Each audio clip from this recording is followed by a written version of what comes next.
Mudah-mudahan Allah Ta'ala memasukkan kita ke dalam golongan hamba-hambanya yang siap dengan ilmu yang memadai untuk memasuki bulan yang agung tersebut. Amin. Salawat dan salam semoga selalu tercurah kepada penutup para nabi dan rasul, uswah kita, teladan kita, baginda Nabi Muhammad sallallahu alaihi wasallam. Begitupun kepada keluarga beliau, para sahabatnya, tabi'in, atba'ut tabi'in, dan kita sebagai umatnya. Mudah-mudahan selalu istiqomah atas ajaran beliau dan ilmu yang benar hingga Allah Ta'ala menjemput kita semua. Amin ya rabbal alamin. Bapak Ibu yang dimuliakan Allah, pada pertemuan pertama kita sudah membahas bagian muqaddimah menjelang bulan yang mulia, yaitu bulan Ramadan. Kita bahas tentang definisi saum, lalu keutamaan berpuasa secara umum, keutamaan berpuasa di bulan Ramadan, dan keutamaan bulan Ramadan itu sendiri. Insya Allah kita masuk kepada bab yang lebih khusus, bab yang lebih terkait dengan teknis berpuasa Ramadan. Insya Allah kita akan membahas, filenya nanti mungkin bisa ditampilkan oleh Iqbal. Kita akan membahas niat saum, waktu saum, hal-hal yang membatalkan puasa, lalu tentang makan sahur dan tata caranya, juga tentang berbuka saum dan kaifiatnya. Jadi ini penting ya, sudah masuk pada teknis puasa. Baik, kita bahas bagian yang pertama tentang niat saum atau niat berpuasa. Baik, jamaah rahimakumullah. Apabila telah dipastikan datangnya bulan yang mulia, bulan Ramadan, lewat 3 hal, atau salah satunya, pertama lewat penglihatan mata. Kalau kita menyebutnya dengan istilah ru'yah, ru'yatul hilal, sudah tetap. Atau berdasarkan kesaksian dari saksi-saksi. Ru'yah sama kita nggak kelihatan, tapi saksi ada yang datang menyaksikan bahwa Ramadan sudah tiba, awal Ramadan sudah masuk. Atau cara yang ketiga, bulannya nggak bisa dilihat karena tertutup oleh awan atau kondisinya mendung, maka dilakukanlah penyempurnaan bulan Sya'ban yang biasanya 29 hari digenapkan menjadi 30. Kalau sudah digenapkan 30 karena hilalnya belum terlihat, maka sudah pasti besoknya adalah puasa Ramadan. Sudah pasti itu semua, maka yang perlu kita lakukan malam harinya, selain tentu saja sholat tarawih dan sahur, adalah kita menetapkan niat untuk berpuasa esok hari, yaitu puasa bulan Ramadan. Nah, teknis menetapkan niat macam-macam. Sebagian ulama menyatakan boleh dari awal Ramadan untuk 1 bulan niatnya. Boleh tiap malam kita memperbaharui niat tersebut. Nah, kalau kita niatnya untuk 1 bulan penuh berpuasa, maka hati-hati kalau di tengah jalan kita tidak berpuasa, di tengah bulan, misalnya sakit atau safar, maka niatnya harus dimulai lagi dari awal. Kalau terputus oleh berbuka misalnya ya, baik sakit maupun safar. Kalau tidak terputus, boleh di awal sekaligus niatnya. Atau tiap malam baru niatnya. Atau kita sahur saja sebenarnya sudah niat.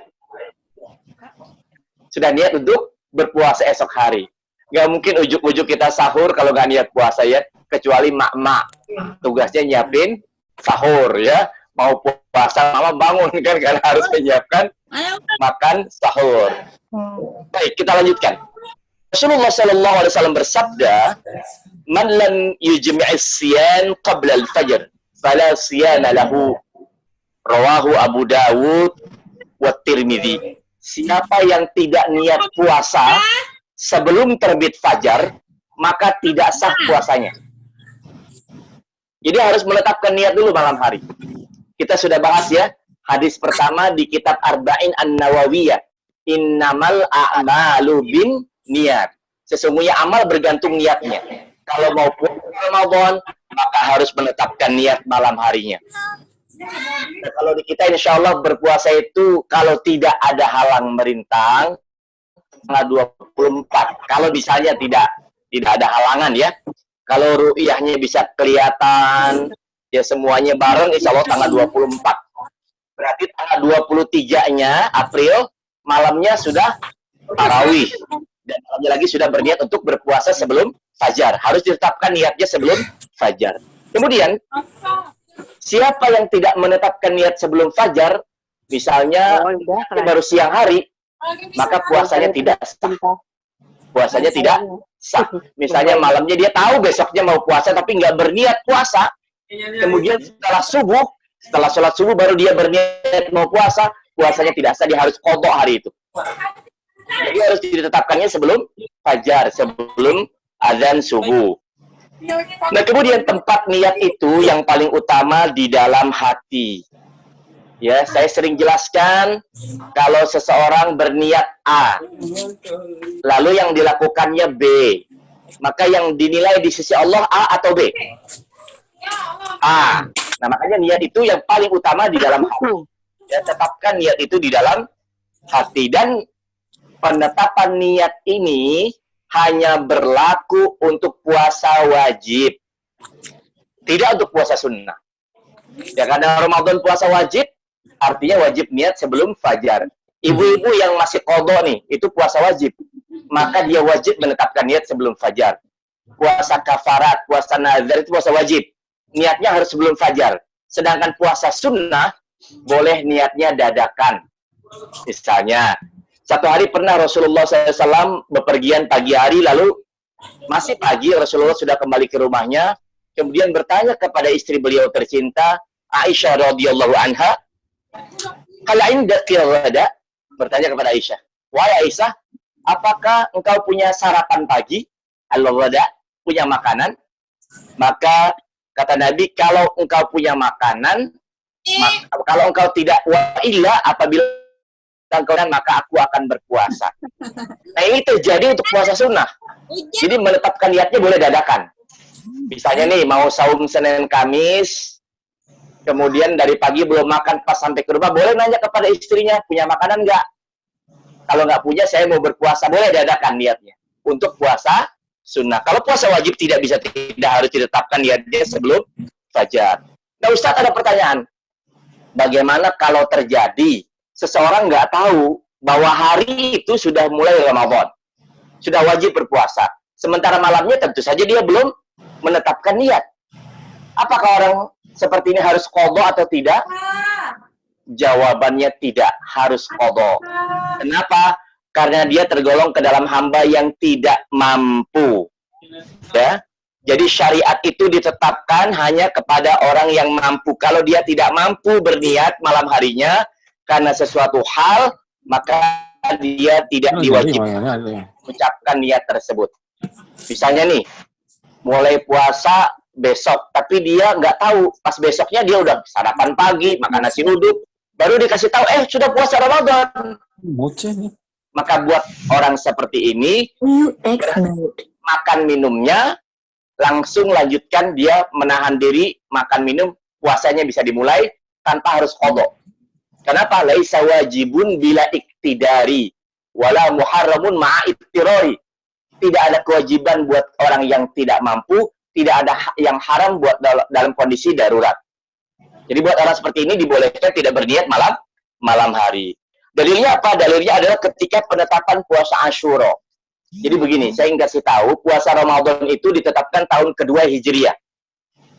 Tahun keberapa? 2 Hijriah. Nah, sebelum tahun itu nggak ada puasa wajib, kecuali puasa Asyura. Puasa Asyura dulu hukum asalnya wajib. Kemudian apa? Kemudian setelah datangnya puasa Ramadan, maka puasa Asyura berubah hukumnya dari wajib menjadi sunnah. Rasulullah pernah memerintahkan kepada seorang lelaki dari Bani Aslam untuk mengumumkan kepada manusia bahwa hari itu adalah hari Asyura. Maka bagi siapa yang sudah makan, tetaplah dia berpuasa di sisa harinya. Dan bagi siapa yang belum makan, maka hendaklah dia tetap tidak makan sampai sore harinya. Kenapa? Karena hari itu adalah hari Asyura. Dulu awalnya Asyura adalah wajib. Nah, dari sini diambil takwil hukum bahwasannya kalau tidak tahu hari itu puasa Ramadan sudah mulai, tidak apa-apa, tidak niat malam hari, tidak harus qadha.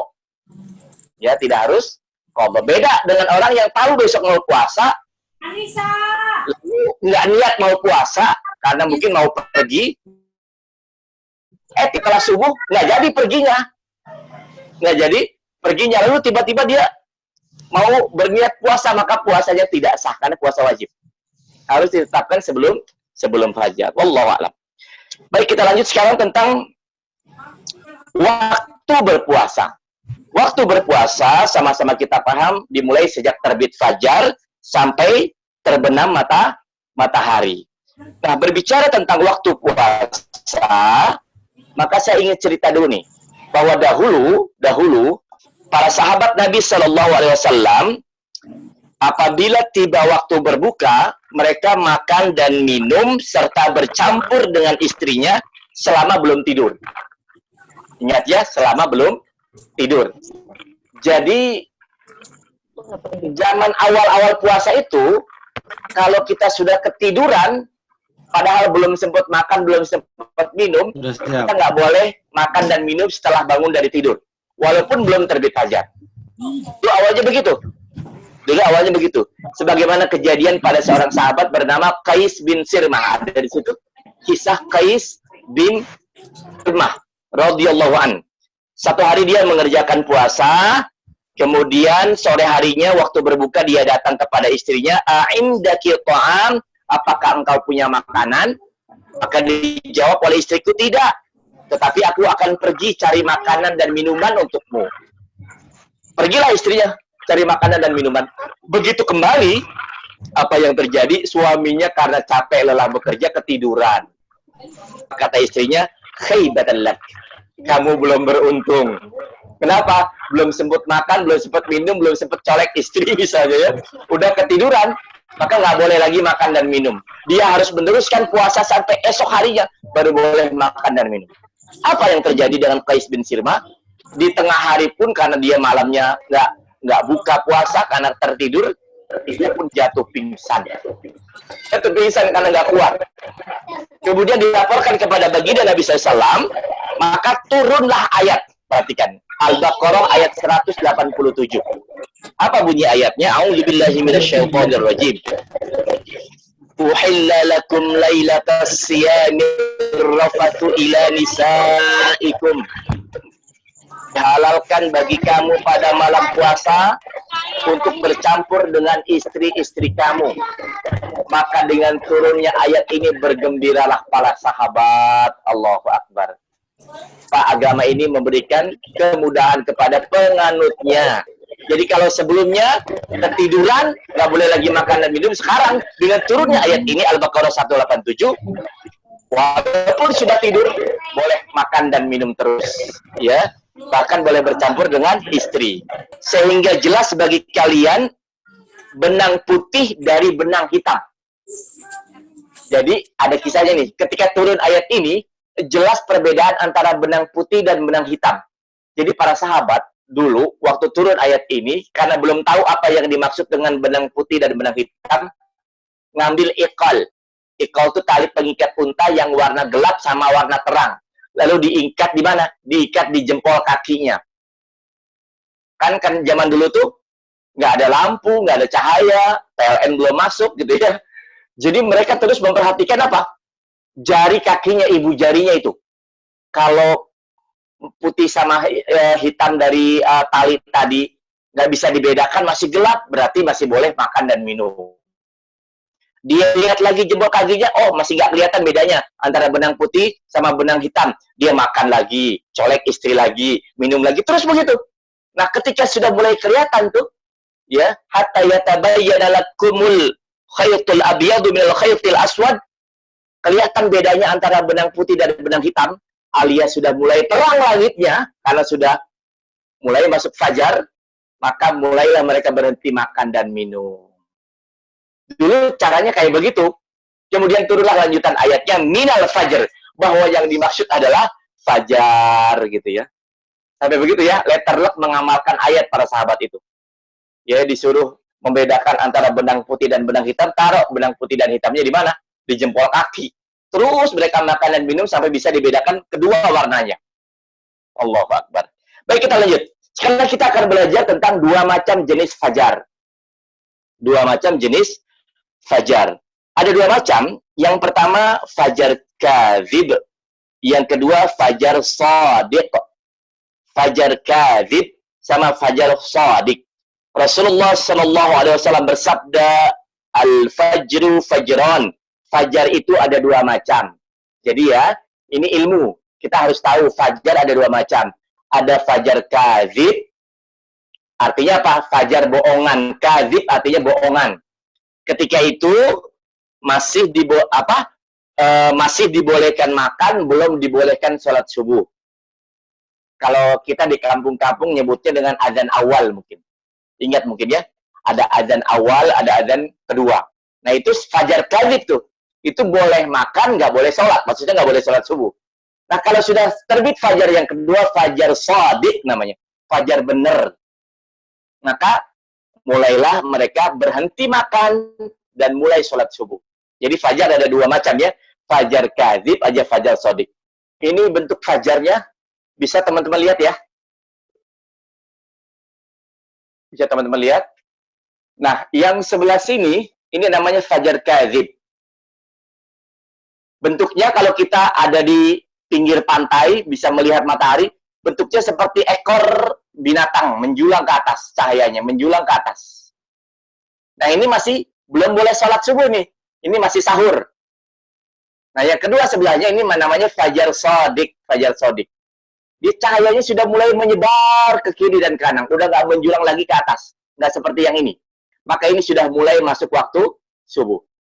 Jadi cara belajar waktu subuh kapan? Pergi ke atas gunung, lihat ke arah timur, bentuk matahari kayak gimana? Kalau kayak begini, belum waktu sholat subuh. Kalau kayak begini, sudah mulai sholat subuh. Begitu ya. Ini yang waktu yang sebenarnya untuk memulai sholat subuh. Bukan hisab sebenarnya. Kalau hisab itu, ijtihad kita karena kita nggak tinggal di pinggir pantai. Karena kita terhalang oleh bangunan, oleh pohon-pohon, oleh gunung-gunung. Jadi nggak bisa melihat fajar yang sebenarnya. Maka pakai ilmu hisab, begitu ya. Jadi seperti itu ya, fajar ada dua macam. Nah sekarang kalau fajar kadzib sudah berlalu, fajar shadiq mulai datang. Kita kan lagi pada sahur nih, lagi pada sahur. Tiba-tiba di tangan kita saat masih ada gelas, habis makan sahur, lalu tinggal minum, adzan berkumandang. Apa yang kita lakukan? Apa kita tidak makan, tidak meneruskan minum, dalam kondisi sudah kenyang makan tapi tidak minum? Apalagi kalau makannya misalnya gehu panas sama cabai gitu kan. Kemudian minum tiba-tiba adzan berkumandang, padahal gelas sudah di tangan. Apa yang kita lakukan? Apa kita biarin aja kepedesan, nggak usah minum gitu ya? Karena sudah masuk waktu adzan subuh. Maka ada hadis Nabi SAW, beliau bersabda, idza sami'a ahadukumun nida wal ina'u fi yadihi fala yadhhu hatta yaqdi hajatahu minhu. Daud. Jika salah seorang di antara kalian mendengar suara azan, sedangkan di tangannya masih ada makanan, ya, masih ada bejana yang berisi makanan atau minuman, maka janganlah dia meletakkan bejana itu sampai dia memenuhi hajatnya. Artinya apa? Udah walaupun azan sudah berkumandang, kalau tanggung belum minum masih ada di tangan, ya teruskan minumnya. Walaupun azan berkumandang, boleh. Hukumnya apa? Boleh, ya. Ini ilmu buat kita semua. Tapi bukan berarti juga gampang-gampangin, ya. Mentang-mentang boleh ada dispensasi, kalau ada di tangan masih boleh diminum, ya siap-siap di tangannya pegang yang banyak gitu ya. Enggak juga begitu ya. Enggak seperti itu. Jadi cukup apa yang ada di tangan, ya, kemudian selesaikan. Jangan juga nambah lagi satenya, nambah lagi tempenya, nambah lagi sambalnya, jangan, jangan seperti itu. Jadi cukup selesaikan hajatnya sampai usai, ya. Nggak usah nambah intinya, jangan nambah. Baik Bapak Ibu yang dirahmati Allah. Kemudian selanjutnya kita meneruskan puasa sampai matahari terbenam. Itu terbit fajar kita belajar ya, sampai matahari terbenam. Nah, matahari terbenam itu apabila kegelapan sudah datang dari arah timur, lalu malam sudah tiba dari arah barat. Lalu bulatan matahari sudah tenggelam di bawah ufuk. Kita sudah belajar di pertemuan pertama. Bulatan matahari sudah tenggelam di bawah ufuk. Maka sudah masuk waktu buka puasa meskipun langit masih terang. Ya. Ketika itu Rasulullah satu hari sedang mengadakan safar dengan para sahabatnya. Lalu Rasulullah melihat matahari sudah tenggelam, maka beliau menyuruh digelar tikar dan disiapkan makanan untuk berbuka Ramadan rupanya. Lalu Bilal ngomong begini, ya Rasulullah, andai kita menunggu sejenak sampai sore aja. Jadi Bilal tuh khawatir, jangan-jangan belum tenggelam matahari karena langit masih terang. Tapi Rasulullah melihat matahari sudah tenggelam walaupun langit masih terang. Maka apa kata Rasulullah? Siapkan makanan. Tunggu sebentar ya Rasulullah. Jadi sahabat waktu itu sangat khawatir belum masuk waktu berbuka ya. Maka Rasulullah berkata lagi, siapkan makanan untuk berbuka. Andai kalian naik ke atas unta, maka kalian masih bisa melihat matahari. Tapi bukan begitu diperintahkan kepada kita. Asal di posisi kita sudah melihat matahari tenggelam di bawah ufuk, maka sudah mulai waktu berbuka. Ya kalau kita naik ke atas lagi, tentu saja matahari masih kelihatan. Makanya waktu itu kita cerita nih, pertemuan pertama, tentang orang yang buka puasa di menara tertinggi di dunia. Di mana tuh? Di Dubai. Di Burj Khalifa. Itu waktu buka puasa buat yang di lantai pertama sama lantai paling atas berbeda tuh. Duluan mana? Coba. Ada yang tahu? Duluan yang di bawah ya. Duluan yang di bawah karena matahari sudah kelihatan tenggelam. Tapi kalau yang di atas masih melihat bulatan matahari. Makanya kalau ada di lantai paling atas, segera turun ke bawah supaya cepat buka puasa. Begitu ya, wallahu a'lam. Baik, sekarang kita akan sampaikan tanbih ya, tanbih ada di fotokopiannya. Tanbih atau peringatan. Ada dua peringatan yang ingin saya sampaikan di sini. Saya rujuk dari kitab Sifatus Shaumin Nabi sallallahu alaihi wasallam. Peringatan pertama, bahwa penetapan waktu berbuka, waktu berpuasa dan waktu berbuka itu bisa ditetapkan dengan mata telanjang tanpa harus repot-repot menggunakan bantuan teknologi. Hukum asalnya begitu. Hukum asalnya nggak perlu pakai bantuan teropong, nggak perlu pakai bantuan alat yang canggih. Mata telanjang saja sudah bisa ditetapkan hukum-hukum puasa. Karena itu kita jangan bersusah payah untuk menetapkan atau menggunakan teknologi, apalagi kita tidak memiliki teknologi tersebut. Paham ya? Ini pertama. Jadi penetapan awal puasa, ya mulai waktu fajar, mulainya berbuka sore hari, bisa dilakukan dengan mata telanjang, tanpa repot-repot menggunakan bantuan teknologi. Kecuali kalau kita tinggal di tengah kota, yang terhalang oleh gedung-gedung, atau langit dalam kondisi mendung, maka kita boleh menggunakan ijtihad lewat hisab yang diterapkan lewat kumandang azan di berbagai masjid. Ya, itu boleh. Nah, tapi kalau bisa cari masjidnya yang terpercaya. Sebab ada juga beberapa masjid kadang-kadang jiwa semangatnya pengen buru-buru ya. Belum benar-benar berbuka, dia sudah azan. Mungkin takut kehabisan buka puasanya ya. Jadi dia azan duluan ya. Ya minimal kita persaksikan ada dua masjid lah yang mengumandangkan azan sudah memulai waktu berbuka. Ini karena kondisinya kita nggak bisa melihat langsung matahari sudah terbenam atau belum.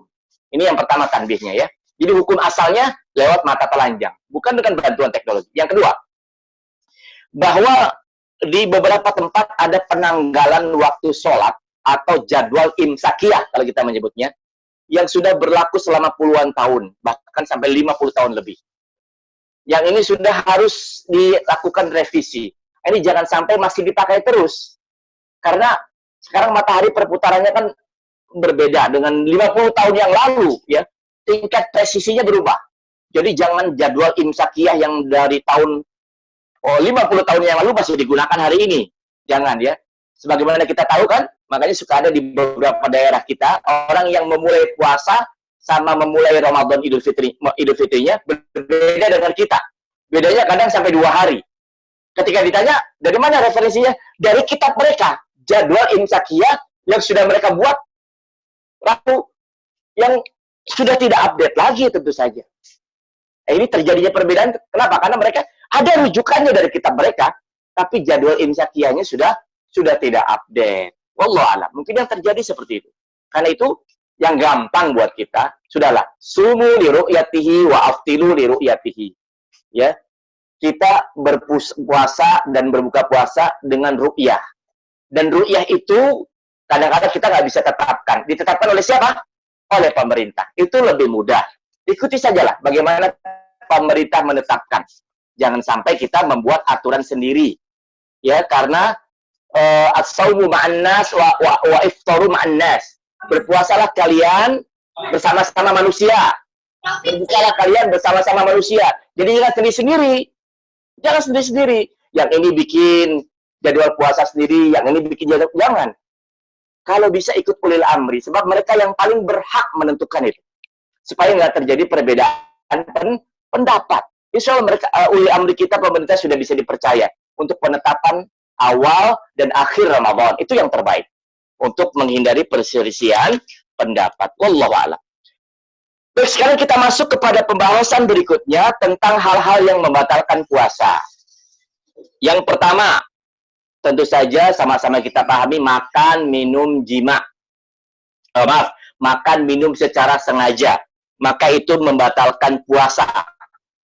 Secara sengaja makan dan minum membatalkan puasa, puasanya batal. Ustadz, kalau nggak sengaja bagaimana? Alias lupa. Ya, kalau nggak sengaja, maka boleh meneruskan puasa. Rasulullah Shallallahu Alaihi Wasallam bersabda, "Idza nasiya fa'akala wa syariba falyutimma saumahu fa innama at'amahu Allahu wa saqahu." Ya. Hadis riwayat Bukhari dan Muslim.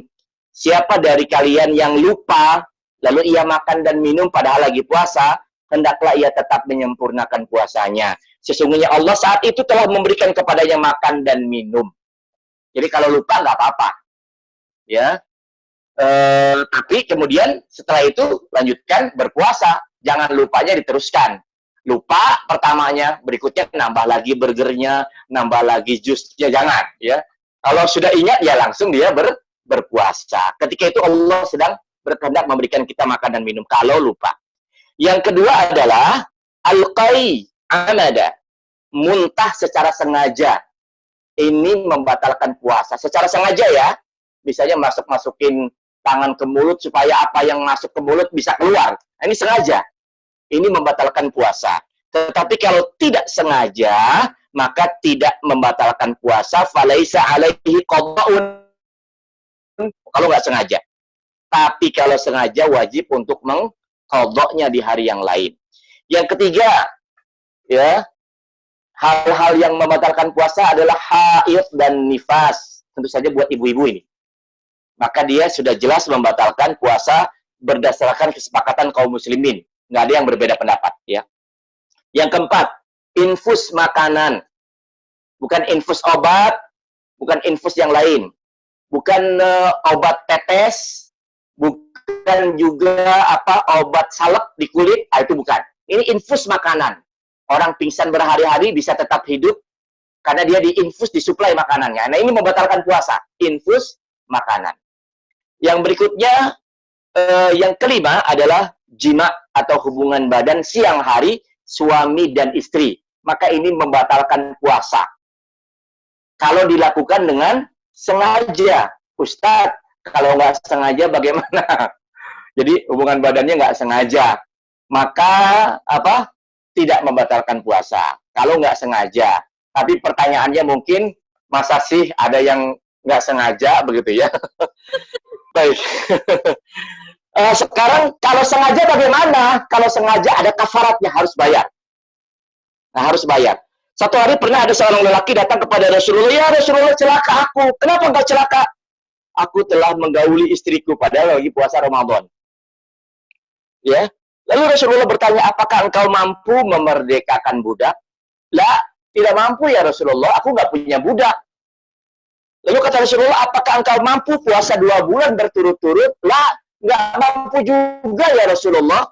Ini kalau bahasa kita orang kebangetan banget ya. Udah nggak mampu gitu kan. Masya Allah. Kata dia mungkin dalam hati, jangankan yang 2 bulan berturut-turut ya Rasulullah, yang 1 bulan aja jebol. Gitu. Kemudian ditanya lagi, "Apakah engkau mampu memberi makan orang miskin?" Dijawab, "Tidak ya Rasulullah." "Tidak mampu ya Rasulullah." Maka Rasulullah pun masuk ke dalam rumahnya lalu membawa sekeranjang kurma. Lalu berkata kepada lelaki tadi, ya udah kalau gitu ini kasih kepada orang-orang miskin sekeranjang kurma ini. Lalu lelaki itu berkata lagi, ya Rasulullah, di kampungku atau di kota Madinah ini nggak ada orang yang lebih miskin dari kami. Jadi bagaimana mungkin kami ngasih makan orang lain? Maka Rasulullah pun tertawa sampai terlihat gigi gerahamnya. Lalu beliau berkata, ambil kurma itu dan berilah makan untuk keluargamu. Masya Allah. Luar biasa ya, bijaknya agama Islam ini. Jadi jima itu membatalkan puasa. Baik, kita akan bicara tentang makan sahur dan keistimewaannya. Makan sahur dan keistimewaannya. Yang pertama kita bahas bahwa sahur itu mengandung hikmah yang sangat besar. Ya, mengandung hikmah yang sangat besar. Hikmahnya diantaranya adalah memberikan kekuatan kepada orang-orang untuk menunaikan ibadah puasa. Dengan makan sahur, maka ada suplai energi pagi hari. Daripada tidak makan sahur. Tentu saja secara logika bisa kita pikirkan bahwa orang yang makan sahur dengan yang tidak makan sahur, tentu lebih kuat menjalankan ibadah puasa hari itu orang yang makan sahur. Karena itu dijelaskan beberapa keutamaan dari sahur di sini.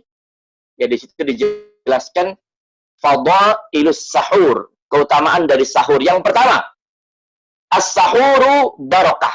Sahur itu berkah.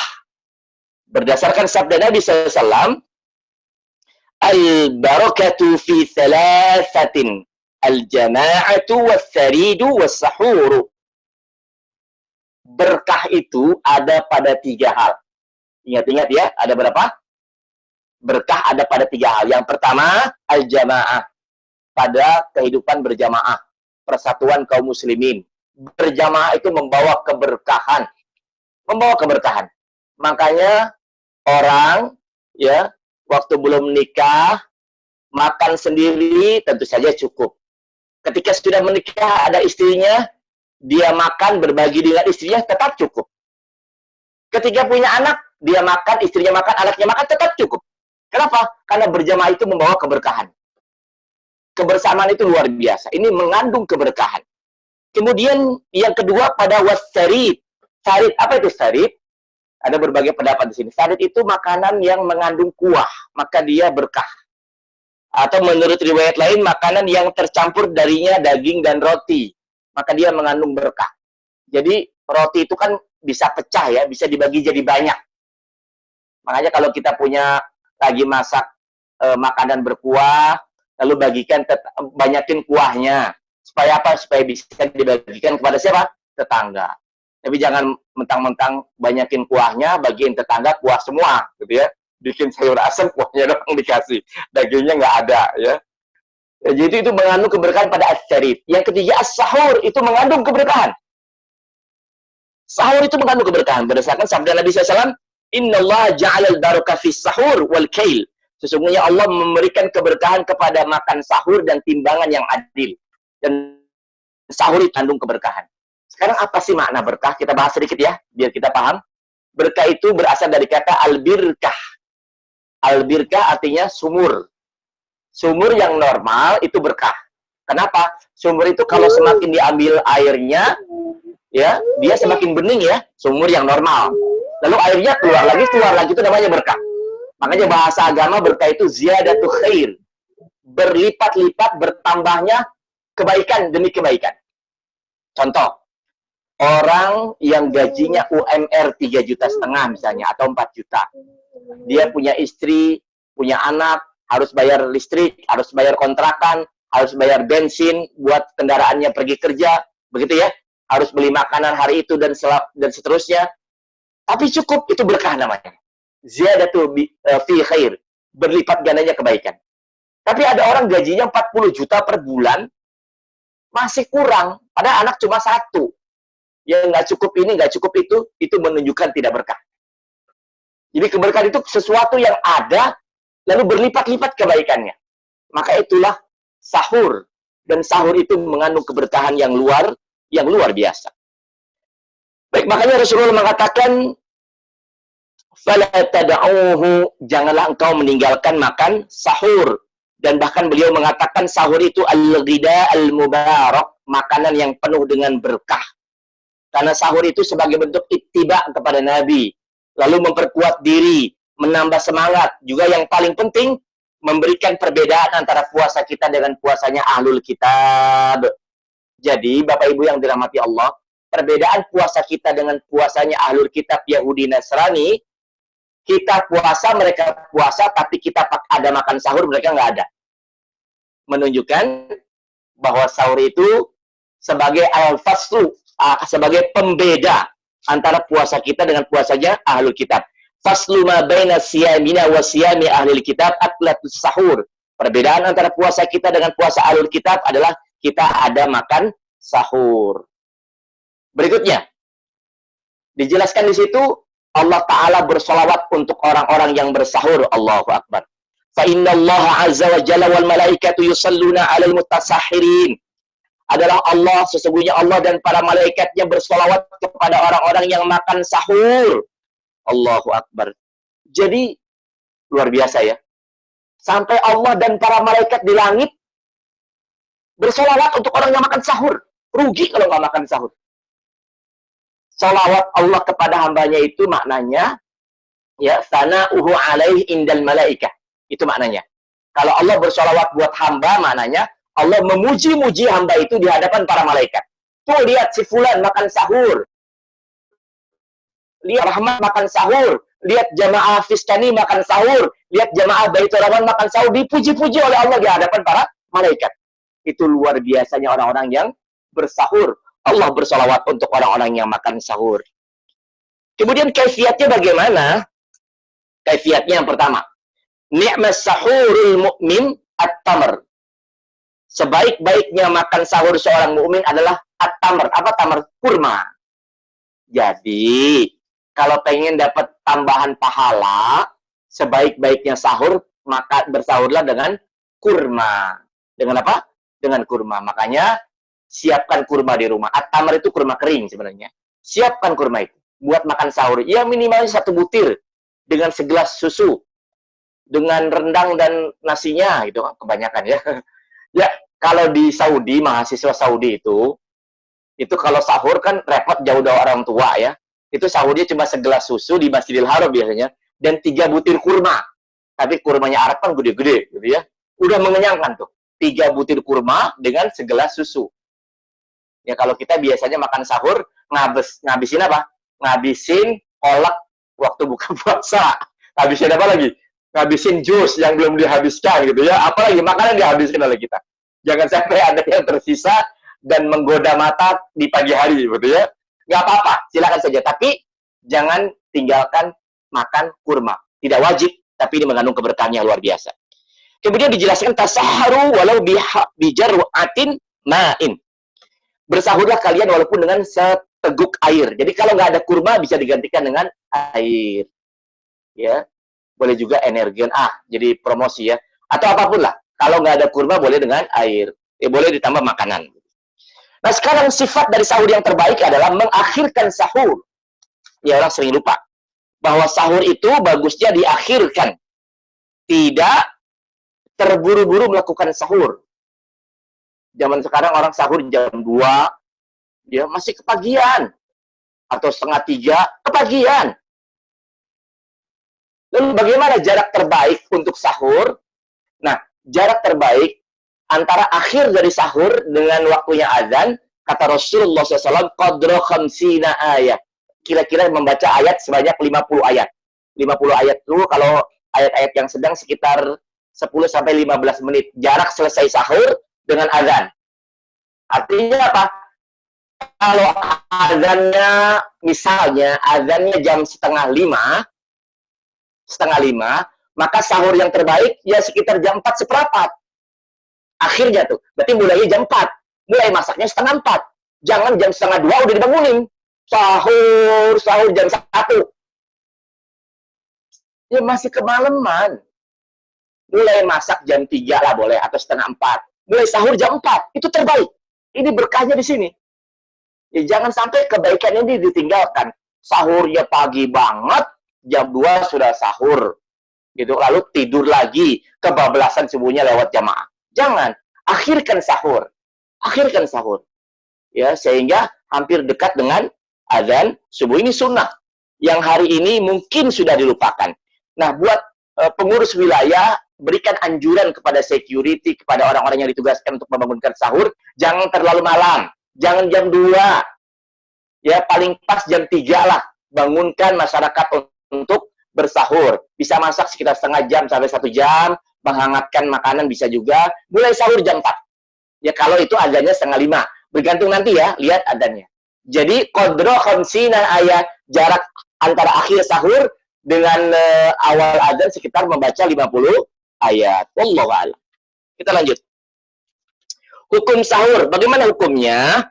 Hukumnya tentu saja sunnah, bukan wajib. Tetapi di dalam sahur terjadi 3 hal. Bertemu 3 hal. Perhatikan. Pertama, perintah untuk sahur. Kedua, larangan meninggalkan sahur. Yang ketiga, bahwa sahur adalah pembeda puasa kita dengan puasanya ahlul kitab. Jadi bertemu 3 hal yang merupakan sesuatu yang sangat berat. Karena itu jangan tinggalkan sahur. Pertama, ada perintah untuk sahur. Yang kedua, ada larangan meninggalkan sahur. Yang ketiga, adanya syiar untuk membedakan diri kita dengan puasanya ahlul kitab. Makanya jangan meninggalkan sahur. Hukumnya tetap sunnah, tapi sunnah yang berat. Baik, itulah sahur dengan segala sisinya. Mudah-mudahan bisa bermanfaat. Terakhir, insya Allah waktunya pas nih mudah-mudahan nih. Kita bicara tentang berbuka puasa, iftar dan kaifiatnya. Jadi berbuka puasa bahasa Arabnya iftar ya, bukan takjil. Takjil itu bersegera. Ya, kalau di kita takjil itu sejenis kolak. Padahal takjil itu ajala yu'ajjilu, artinya bersegera. Jadi menyegerakan berbuka puasa. Jadi takjil itu bukan nama kolak ya.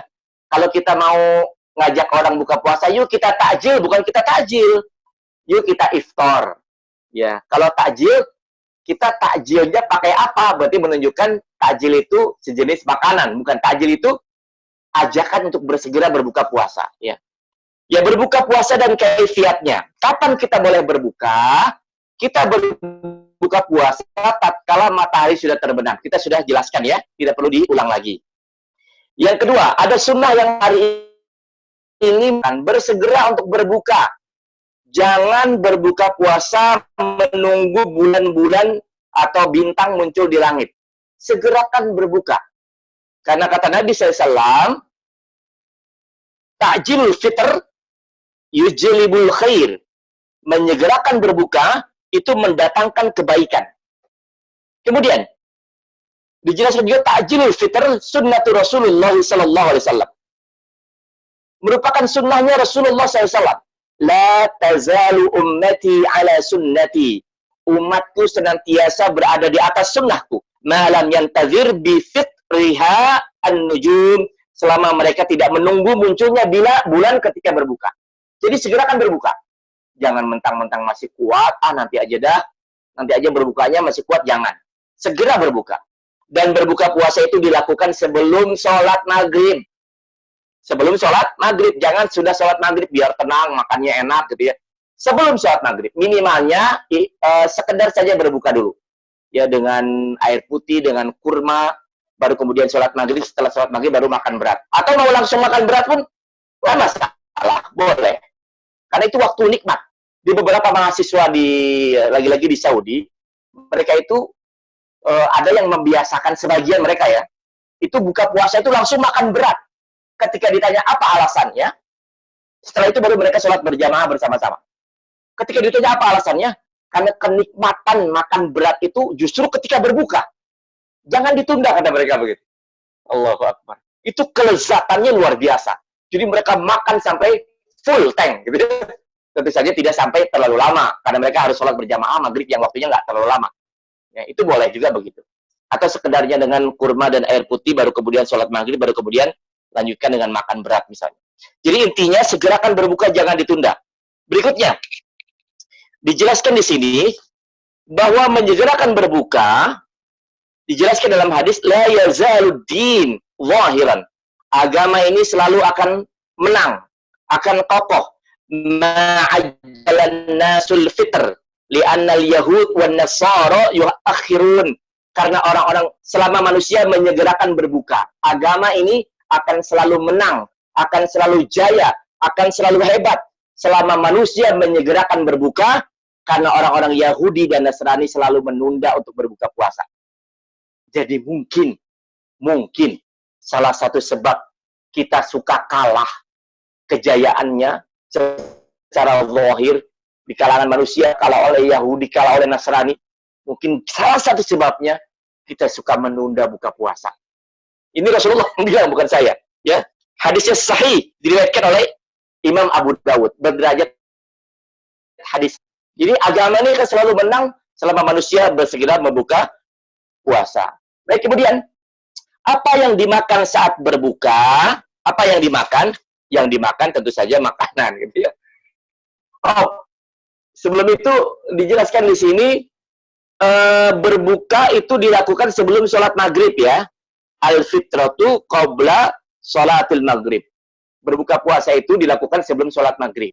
Jadi bagusnya sholat buka puasa dulu baru sholat maghrib.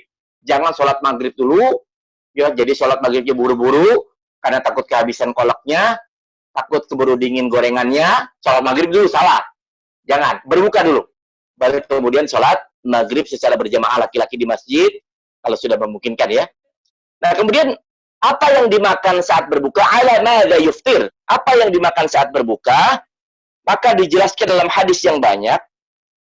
Yang pertama Rasulullah lakukan ketika berbuka adalah berbuka puasa. Beliau bersabda, Nabi SAW berbuka puasa dari Anas bin Malik radhiyallahu anhu, bahwa ia berkata bahwa Nabi SAW berbuka puasa dengan berapa biji rutab. Maksudnya kurma masak atau kurma yang masih yang sudah basah, yang sudah matang. Kurma rutab itu kurma muda yang masih mengandung banyak air. Kalau Bapak dan Ibu pernah umrah atau haji ke pasar kurma, itu ada orang jual kurma rutab, warnanya biasanya hijau atau hijau muda ya. Itu masih banyak airnya, itu rutab namanya. Itu sangat bagus buat berbuka. Kurma basah, kurma yang masih muda, rutab namanya. Nah, kalau nggak ada rutab, boleh dengan tamar. Tamar itu kurma kering. Kalau nggak ada, boleh dengan meminum air. Ya. Makanya ketika berbuka puasa, siapkan hal-hal tersebut. Ini yang terbaik. Ya, yang dimakan yang terbaik adalah dengan rutab. Kalau nggak ada rutab, dengan tamar. Kalau nggak ada tamar, dengan minum air. Ustadz, boleh nggak diganti dengan yang manis yang lain?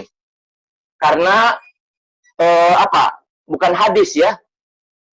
Berbukalah dengan yang manis, katanya begitu. Berbukalah dengan yang manis. Makanya itu jadi iklan salah satu minuman. Padahal itu bukan hadis ya. Jadi dipilihnya kurma untuk berbuka bukan karena dia manis. Bukan semata-mata karena manis. Ya manisnya iya, mengandung tenaga. Tapi zat manisnya kurma dengan manisnya minuman itu berbeda.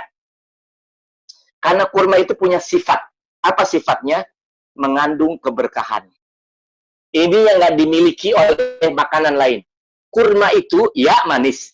Tapi yang paling penting, kurma itu ditakdirkan mengandung keberkahan. Makanya kita disunahkan berbuka puasa dengan kurma. Bukan semata-mata yang manis. Lalu diganti kolak, diganti teh manis, diganti sama teh manis gitu ya. Saya nggak nyebutkan ininya ya, mereknya ya. Jadi dengan rutab. Kalau nggak ada rutab dengan tamar. Kalau nggak ada dengan air. Lalu apa yang dibaca saat berbuka? Tentu saja berdoa. Doanya bagaimana? Kalau kita menghafal mungkin Allahumma laka sumtu wa bika amantu wa ala rizkika aftartu, silakan. Tetapi hadisnya mohon maaf tidak lebih kuat. Bahkan boleh dikatakan hadis ini lemah. Yang kuat bacaan berbuka puasa berbunyi dhahabaz zama wa batalatil uruqu wa thabatal ajru insyaallah. Ini doanya.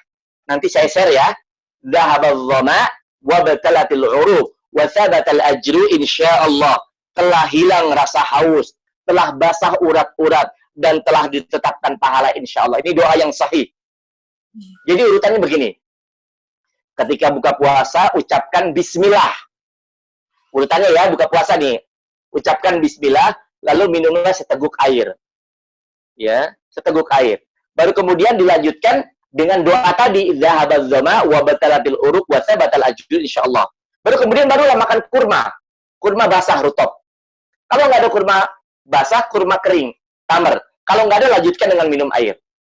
Setelah itu baru silakan makan dan minum. Tapi jangan lupa, sebelum makan dan minum, berdoa dahulu. Karena di saat berbuka puasa ada waktu yang makbul untuk berdoa. Inna lis-shaimi 'inda fitrihi la da'watan maturat. Sesungguhnya orang yang berpuasa saat berbuka punya doa yang tidak tertolak. Jadi, setelah baca zahabaz zoma, jangan lupa angkat tangan dulu deh sebentar. Doakan anak supaya meraih kesuksesan dunia akhirat, ditambah hafalannya. Doakan suami supaya pekerjaan lancar, rezekinya semakin berkah. Doakan istri supaya semakin taat, supaya semakin berbakti kepada keluarga dan suaminya. Doakan negeri ini, semoga wabah cepat berlalu. Semoga negeri ini diberikan kejayaan dan kemakmuran. Semoga ditambahkan kesalehan, ilmu, dan hidayah buat para pemimpin kita. Allahu Akbar. Jadi daripada mencela pemimpin, lebih baik mendoakan pemimpin ya Pak ya. Kalau mencela, nggak ada gunanya. Kalau mendoakan pemimpin, pasti ada gunanya. Dan tidak ada doa yang tidak tertolak. Mesti doa itu didengar oleh Allah Subhanahu wa Ta'ala. Dan kalau pemimpin sudah didoakan yang baik-baik, maslahatnya, manfaatnya buat kaum muslimin.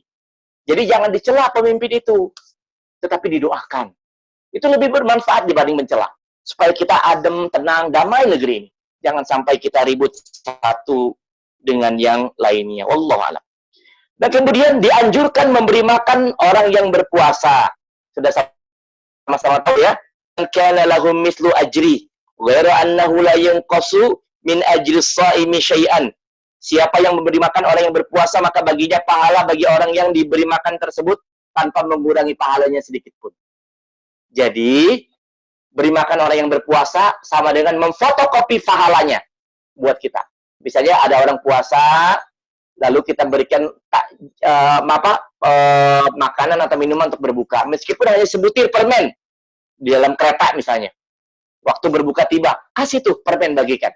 Maka setiap orang yang berbuka puasa dengan permen pemberian kita, pahala mereka difotokopi buat kita. Pahala mereka nggak berkurang. Makanya sering-sering memberi makan orang yang berpuasa. Kalau di Masjidil Haram, Masjid Nabawi yang kondisi normal bukan sekarang ya, itu Pak, jangan kita yang cari makanan Pak.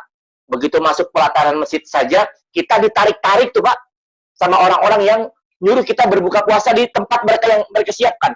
Digelar karpet-karpet, makanan, kurma yang lezat, susu-susu, roti-roti, Allahu Akbar, air zam-zam, luar biasa. Kita ditarik-tarik, sampai mereka tuh berebut Pak. Mungkin mereka harus berantem deh, untuk mendapatkan kita, supaya makan di makanan yang mereka siapkan. Kenapa? Pahalanya buat mereka. Pahala kita nggak dikurangi. Ya, jadi kalau tahu bahwa manfaat memberi makan orang yang berbuka, jangan lewatkan ini ya. Maka saya tunggu nih undangan berbuka puasanya. Allahu Akbar. Kita lanjut ya. Kita lanjut.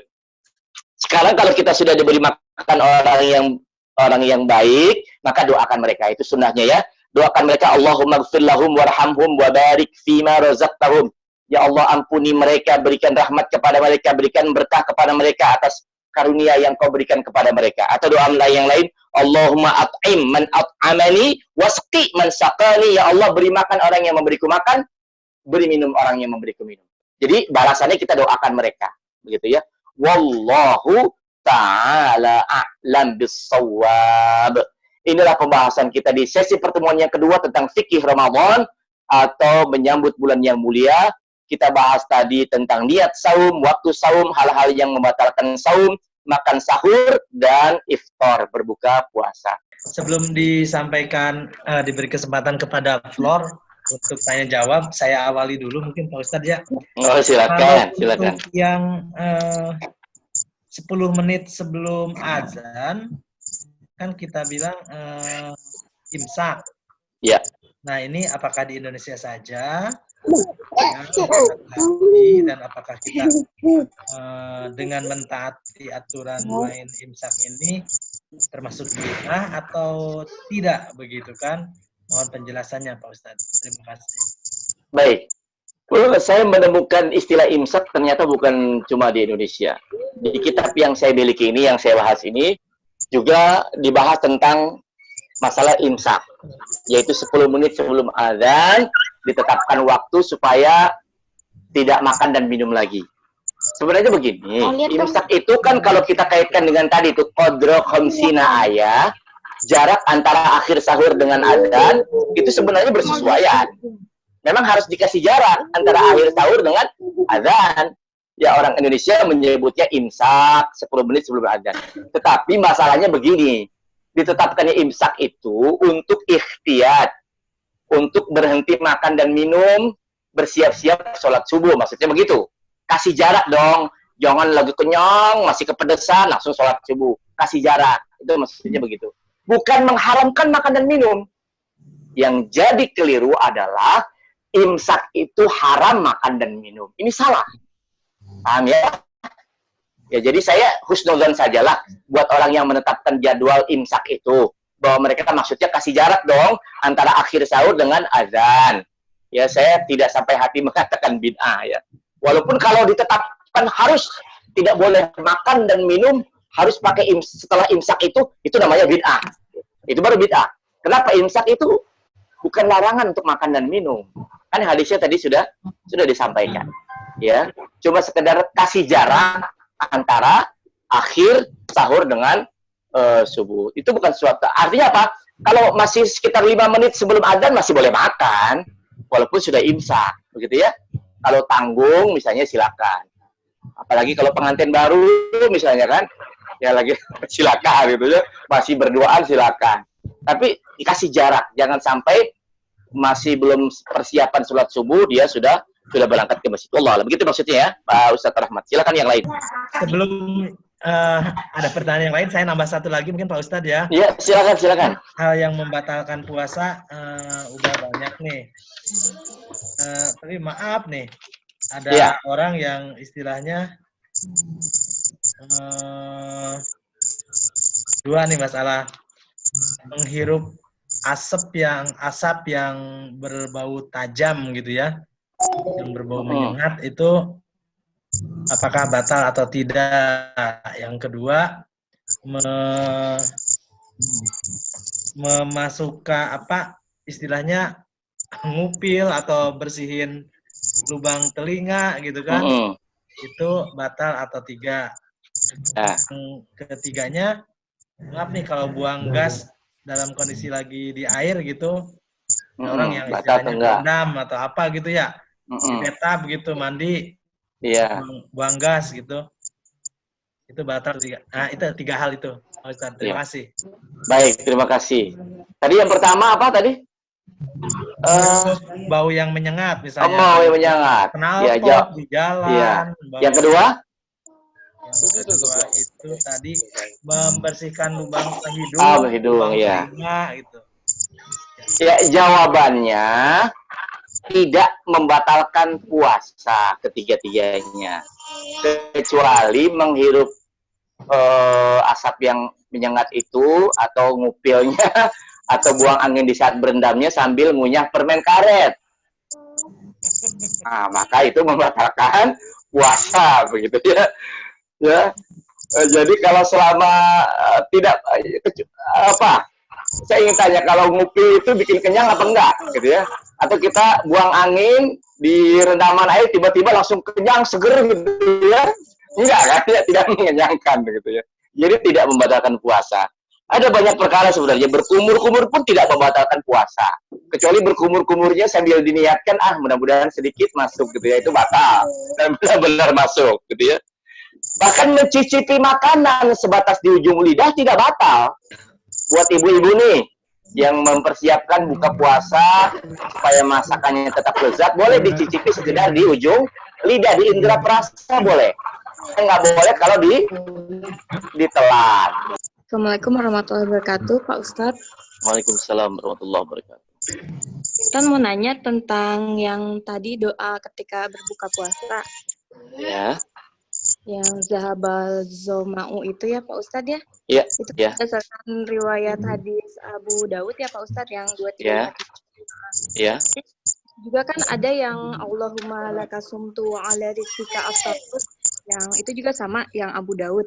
Iya. Itu, kalau misalkan berbuka sebaiknya kita baca yang Zahabat Ma'u aja atau gimana Pak Ustaz? Ya, hadis tentang Zahabat Zona ini diriwayatkan Imam Abu Dawud, Al-Baihaqi, Al-Hakim, Ibnu Sunni dan seterusnya ya. Derajat hadisnya hasan. Hadis ini amat dianjurkan untuk dibaca. Kalau ditanyakan kepada saya, tentu jawaban saya adalah bacalah yang Zahabat Zoma wa batalatil uruq wa sabatal ajru insya Allah. Tanpa mengurangi rasa hormat buat yang membaca dengan bacaan yang biasa dibaca itu. Kalau sekedar ditambahkan nggak ada masalah. Ya, setelah baca Zahabat Zoma, baca lagi yang lain, misalnya Allahumma laka sumtu, atau doa yang lain Rabbana atina min ladunka rahmah, atau doa yang lain Bismika Allahumma ahya wa amut misalnya ya. Nah, kalau sekedar tambahan nggak masalah, misalnya habis buka puasa niatnya mau tidur misalnya ya, nggak masalah sekedar tambahan. Nah, karena ditanyakannya ke saya, maka saya jawab bacalah Zahabat Zoma wa batalatil uruq wa sabatal ajru insyaallah, karena derajatnya lebih sahih. Allah. Assalamualaikum warahmatullahi wabarakatuh. Menanya kalau untuk yang wanita haid dan nifas, selain harus membayar kode puasa, apakah perlu harus membayar fidyah? Terima kasih. Assalamualaikum warahmatullahi wabarakatuh. Waalaikumsalam warahmatullahi wabarakatuh. Baik, untuk ibu-ibu yang haid dan nifas, maka gantilah puasanya di hari yang lain dalam bentuk qadha saja. Tidak perlu membayar fidyah, kecuali apabila seseorang punya hutang puasa, kemudian dia belum membayarnya, sampai masuk puasa berikutnya, maka dia masuklah puasa itu, kemudian ketika selesai puasa di tahun itu, ketika dia hendak mengqadha di tahun sebelumnya, maka ditambah dengan membayar fidyah. Ya, ditambah dengan membayar fidyah. Apabila dia utangnya keterusan. Tetapi kalau masih bisa dijangkau, cukup bayar qadha saja. Dibayar qadha saja. Nah, kecuali kalau dia utangnya, kan biasanya begitu ya, dia belum lunas, sudah datang Ramadan lagi. Maka ketika itu ditambah dengan membayar fidyah. Ustaz, Assalamualaikum. Waalaikumsalam warahmatullahi wabarakatuh. Satu lagi pertanyaan Pak Ustadz. Kalau Iya, silakan.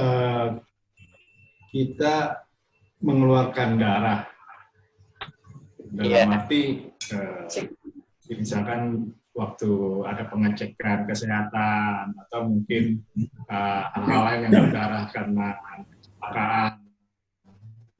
kecelakaan, itu membatalkan puasanya. Kan ya Pak ya? Contohnya salah satu mungkin atau ada kecelakaan dan misalkan. Baik. Kita bicara bekam dulu ya Pak ya. Oke. Bekam itu awal-awal membatalkan puasa. Kemudian berikutnya Rasulullah mengatakan, nanti sebenarnya ada pembahasan khusus nih, bahwa bekam itu tidak membatalkan puasa. Karena para sahabat menyaksikan Rasulullah berbekam ketika beliau sedang berpuasa. Jadi hukum bekam tidak membatalkan puasa.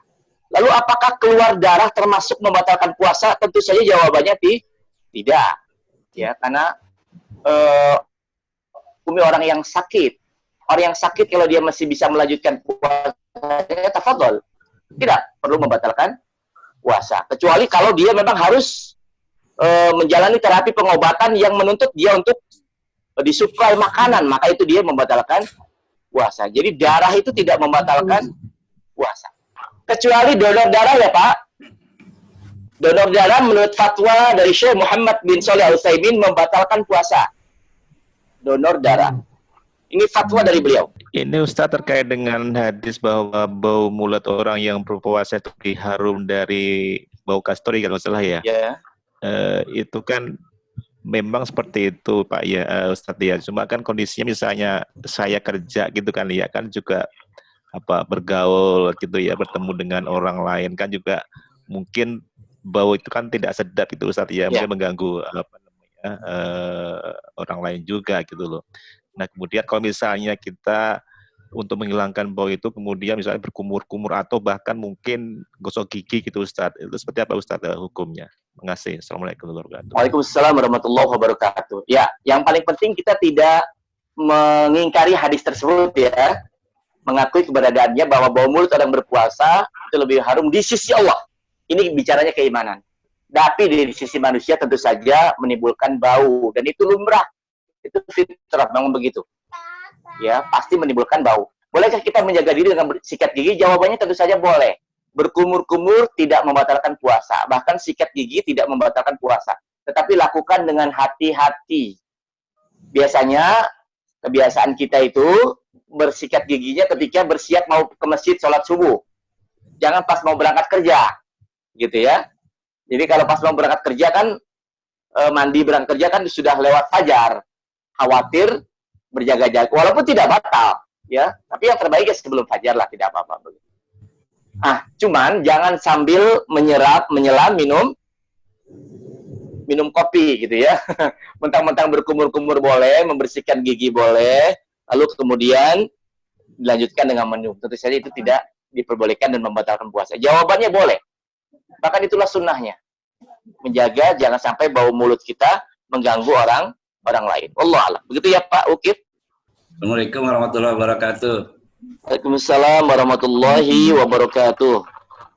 Saya hanya mau tanya yang membedakan, tadi kan bicara batal puasa ya, membatalkan puasa. Ini sekarang yang membatalkan pahala puasa gitu. Emang itu masih ada. Iya. Ke Bogor, ke Puncak. Apa itu termasuk yang ya fitnah atau ngomongin orang atau segala macam, termasuk itu kan termasuk yang sia-sia puasanya. Karena mungkin yang membatalkan puasa itu kan ya paling makan, minum itu aja gitu kan. Iya. Karena ini paling makruh atau bagaimana gitu. Makasih, Ustaz. Baik, yang merusak puasa ada dua macam. Yang pertama muftirat, yang kedua muhbitat. Muftirat artinya makan, minum, berjima, itu membatalkan puasa. Membatalkan puasa secara mutlak. Sedangkan muhbitat itu tidak membatalkan puasa, tetapi merusak pahala puasa. Contohnya apa? Riba, ngomongin orang, ya namimah, mengadu domba, al-kadzib, berkata dusta, atau nazru bisyahwat, memandang dengan syahwat, al-yamin, al-kadzibah, sumpah palsu, itu semua membatalkan pahala puasa, merusak buah dari puasa. Tapi puasanya tetap sah, tidak perlu qadha. Makanya sebagian orang ada yang buka puasanya nggak enak. Padahal di antara kebahagiaan buat orang yang berpuasa di saat berbuka. Ada sebagian orang berbukanya udah biasa aja. Bisa jadi hari itu dia ngomongin orang. Karena kenikmatannya sudah dicabut. Pahalanya hilang. Puasanya sah. Beda dengan makan, minum, jima. Kalau makan, minum, jima, batal pahala puasa, batal puasanya, batal juga pahalanya. Tapi kalau ngomongin orang, kemudian namimah, kadzib, dan seterusnya, yang terkait dengan lisan biasanya, itu puasanya sah. Tapi hanya merusak pahala puasa. Kenikmatan buah puasa sudah hilang buat orang itu. Allah Allah. Baik, menyusui dan orang hamil, ya, menurut pendapat dua orang sahabat, yaitu Ibnu Umar dan Ibnu Abbas radhiyallahu anhum, mereka menyatakan cukup membayar fidyah tanpa qadha. Itu fatwa dari dua orang sahabat ya. Dan ini pendapat yang saya pilih. Tetapi ulama berbeda pendapat keras. Bukan sangat keras, sangat tajam. Jadi masalah ini kita nggak boleh main mutlak-mutlakan ya Pak ya. Kalau saya memilih pendapatnya tanpa menggunakan hormat adalah cukup membayar fidyah. Ya, misalnya berapa hari dia tidak berpuasa karena menyusui, ganti dengan fidyah. Tapi pendapat yang lain dan tidak kalah kuat juga adalah menurut mazhab Hanafiyah misalnya, dia menyatakan cukup qadha, tidak ada fidyah. Dan yang paling terkenal pendapatnya mazhab Imam Asy-Syafi'i dan Imam Ahmad. Ini pendapatnya hampir mirip. Jadi Imam Asy-Syafi'i di Ahmad berkata bahwa orang yang menyusui atau hamil, apabila dia khawatir kepada anaknya saja, maka dia qadha dan fidyah. Dua. Qadha dan fidyah. Apabila dia khawatir dengan dirinya saja, ya misalnya kalau dia menyusui, khawatir dirinya jadi kurus, jadi sakit, kalau puasa, maka dia cukup membayar qadha saja tanpa membayar fidyah. Atau dia khawatir terhadap dirinya dan anaknya, cukup qadha saja, tidak fidyah. Coba kalau dia khawatir terhadap anaknya saja, kalau dia dalam kondisi menyusui, dia berpuasa, itu kan gizi kepada anak jadi berkurang. Khawatir terhadap anak. Maka menurut pendapat Imam Syafi'i dan Imam Ahmad, bayarnya 2, qadha dan fidyah. Terserah Bapak pilih yang mana. Tapi saya memilih pendapat yang saya jelaskan tadi ya. Makanya istri saya ketika melahirkan anak pertama, kedua, ketiga, itu cukup digantikan dengan fidyah saja. Tanpa mengurangi rasa hormat ya. Sebab di kita di kebanyakan bermadzhab Syafi'i, itu aturannya tadi begitu ya Pak ya. Kalau mazhab Syafi'i ya. Kalau khawatir terhadap anaknya saja, gantinya 2, qadha dan fidyah. Kalau khawatir terhadap dirinya saja, atau dirinya dan anaknya, cukup bayar qadha saja. Wallahu a'lam. Ya, terima kasih atas kehadiran dan partisipasinya. Mudah-mudahan menambah keberkahan buat usia kita, buat ilmu kita, dan mudah-mudahan ilmu itu bisa memberikan keselamatan dan petunjuk buat hidup kita, membahagiakan kita di dunia dan akhirat. Amin dan ya rabbal alamin. Dan yang paling penting, mudah-mudahan ilmu yang telah kita pelajari memberikan kita untuk menjemput, menyongsong ibadah saum di bulan Ramadan dengan ilmu yang lurus dan sunnah Nabi Sallallahu Alaihi Wasallam. Kita berdoa kepada Allah, Allahumma gfir lil muslimina wal muslimat, wal mu'minina wal mu'minat, al ahya'i minhum wal amwat. Innaka sami'un qaribun mujibud da'wat wa ya qadiyal hajat. Allahumma aslih lana dinana alladhi huwa ismatu amrina wa aslih lana dunyana allati fiha ma'ashuna wa aslih lana akhiratana allati fiha ma'aduna waj'alil hayata ziyadatan lana fi kulli khair waj'alil mauta rahatan min kulli syarr. Allahumma ij'al khaira umrina akhirah wa khaira amalina khatimah wa khaira ayyamin mumtaka fi. Allahumma rabbana atina min ladunka rahmah wa hayyi' lana min amrina rasyada. Rabbana atina fid dunya hasanah wa fil akhirati hasanah wa qina adzaban nar. Wassallallahu ala nabiyyina Muhammadin sallallahu alaihi wasallam wa ala alihi wa ashabihi al-ahyar wa sallama tasliman katsira walhamdulillahi rabbil alamin. Subhanakallahumma wa bihamdika asyhadu an la ilaha illa anta astaghfiruka wa atubu ilaik. Assalamualaikum warahmatullahi wabarakatuh. Warahmatullahi wabarakatuh.